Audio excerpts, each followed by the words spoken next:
بتعقد ليه في حياتك وبتحزن berkahan, amin ya Allah ya Rabbal alamin, dan juga senantiasa nanti diberikan oleh Allah Subhanahu wa taala istiqomah, amin ya Allah ya Rabbal. Syukur kita panjatkan kehadirat Allah, rahmat salam Allah tercurah pada baginda Habibana wa Nabiyana Muhammad sallallahu alaihi wasallam, keluarga, sahabat, tabi'in, tabi'in, dan juga kita semua. Mudah-mudahan kita mendapatkan syafaat oleh penanjak kelak di dalam jasa hisab. Amin ya Allah. Amin ya Allah. Ibu-ibu jamaah rahimakumullah, pengajiannya istilahnya yang pertama itu yang paling sulit itu adalah istiqomah. Memulai itu gampang. Yang paling jadi kita coba berusaha, tapi memang kita memahami bahwa dalam setiap kegiatan itu ya kita itu terbentur juga kadang-kadang dengan kegiatan yang sifatnya pribadi, sehingga memang kita harus cari formula yang bagaimana ini menjadi sebuah rutinitas pengajian, bukan apa-apa karena kebutuhan. Kebutuhan apa? Kebutuhan rohani, bukan hanya jasmani yang perlu, butuh makan, butuh dandan, butuh segala macam, HP butuh isinya ya, bukan cuma HP-nya aja nih bagus, HP tidak ada pulsanya nggak bisa digunakan, bagus saja. Begitu juga tubuh jasmani itu seperti casing HP, seperti HP, kalau tidak diisi nggak bisa. Oleh karena itu nih, mudah-mudahan istiqomah di dalam majelis ilmu ini, asupan ilmu itu sangat di tengah kehidupan kita yang saat ini sedemikian hiruk pikuk ya, hiruk pikuk, terutama dengan adanya setan gepeng ini. Nah, ini setan gepeng ini. Iya, setan gepeng. Tidak ada yang bisa terlepas dari ini hari ini. Bangun tidur pasti bukannya ini, mau tidur pasti bukannya ini. Betul nggak Bu? Untuk baca Quran berat. Itu ke siapa? Ustaz? Ustaz itu. Bukan.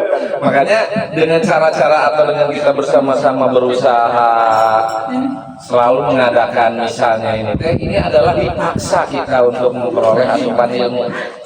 Karena ini setan gepeng ini Bapak Ibu, ibu-ibu terutama,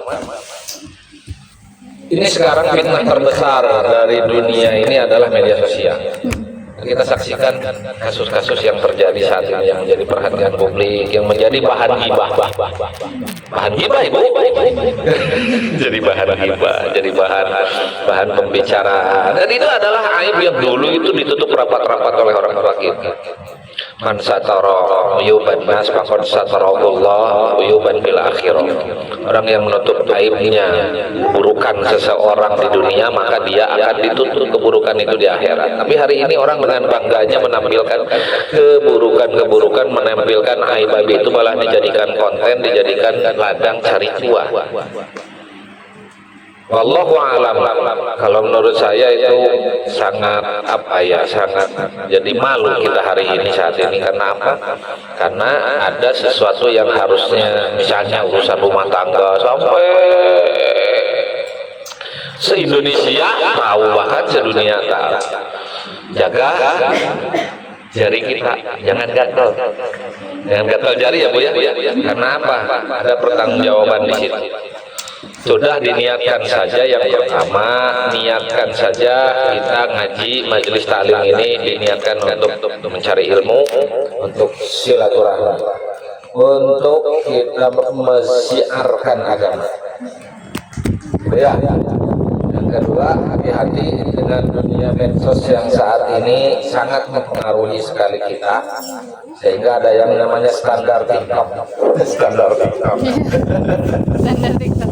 Jadi ini kalau kata dalam ilmu fikih itu adalah suatu alat yang bisa jadi manfaat, bisa jadi madarat.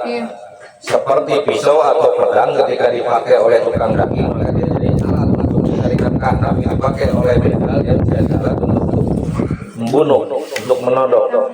Begitu pula ini di tangan kita. Kalau ini dipakai usaha, silakan Ibu. Pakai usaha mendatangkan hasil, mendatangkan uang. Tidak ada sekarang yang tidak pakai itu, Bu. Tapi hati-hati jangan kemudian kita menjadikan ini jadi ajang untuk apa? Ajang untuk kadang-kadang menumpuk dosa. Sudah menghadirkan haji jarang ya, betul nggak? Karena kesempatan dan waktunya kadang-kadang kita yang sulit ya. Yang keduanya dosanya terus ditumpuk. Mari kita sama-sama berniat kembali untuk memperbaiki dan kita mohon kepada Allah agar kita mendapatkan hidayah. Nah, hidayah itu ada 3 nih.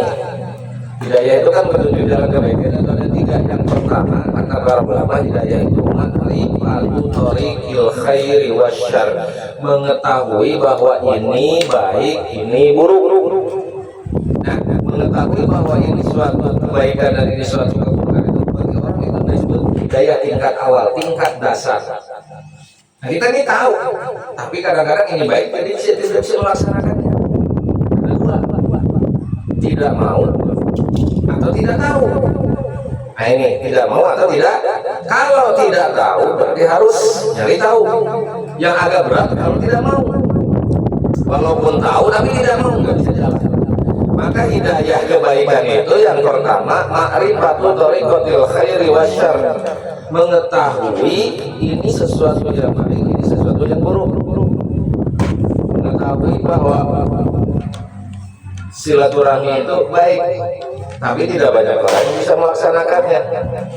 Mengetahui bahwa ibadah itu, sholat itu baik, tapi banyak orang yang tidak melaksanakannya. Mengetahui bahwa ngaji itu baik, tapi tidak mampu melaksanakannya. Tapi mengetahuinya saja sudah hidayah tingkat dasar. Yang kedua adalah hidayah yang kedua kata para ulama, intiqalul minal hali ilal ahwalil khair.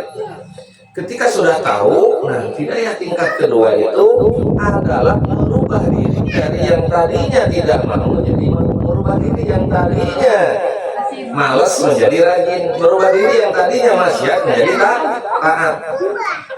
Itu namanya hidayah yang kedua. Nah, kita ini dalam proses sekarang dari tidak mau menjadi mau, dari malas menjadi rajin, dari maksiat menjadi taat, dari nggak ngaji menjadi ngaji. Itu hidayah tingkat kedua, artinya praktek kebutuhan loh itu. Dan yang ketiga, menikmati, berada di dalam, menikmati. Ketiga nih, menikmati atau istiqomah di hidayatil khair wasyarr, menikmati, tenggelam di dalam lezatnya. Ini yang masih jauh kayaknya. Kalau tahu baik buruk, insya Allah secara universal. Nah, merubah diri dari tidak menjadi mau, merubah diri dari malas menjadi rajin. Nah, itu tingkat kedua yang harus dilatih. Baik keikhlasannya dilatih, istiqomahnya. Bagaimana caranya? Maksakan. Makanya ada doa Allahumma maksakan. Apapun kalau kebaikan maksakan. Allahumma apa? Sesuatu yang tidak dipaksakan itu kadang-kadang walaupun tidak enak dipaksa itu ya, tetapi itu adalah pintu untuk kemudian kita merasa enjoy.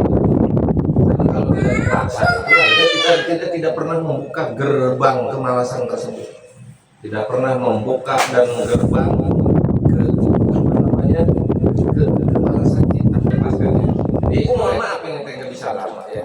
Saya sudah sama-sama di sini ya. Sekali lagi semoga istiqomah. Ada 3 ya. 1, mengetahui kebaikan dan keburukan itu adalah hidayah tingkat awal.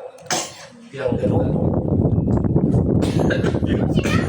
berpindah dari satu keadaan yang tidak baik menjadi keadaan yang baik. Nah, ketiga, kita istiqomah di dalam kebaikan tersebut. Semoga ini bisa dilaksanakan dan kita bisa mengusahakannya. Dengan cara apa? Insya Allah pengajian setiap bulan. Amin ya Allah. Terima kasih untuk selanjutnya. Mohon maaf sekali lagi atas segala perhatiannya. Mudah-mudahan manfaat barokah apa yang disampaikan. Aku lupa biasa. Aku Wassalamualaikum warahmatullahi wabarakatuh.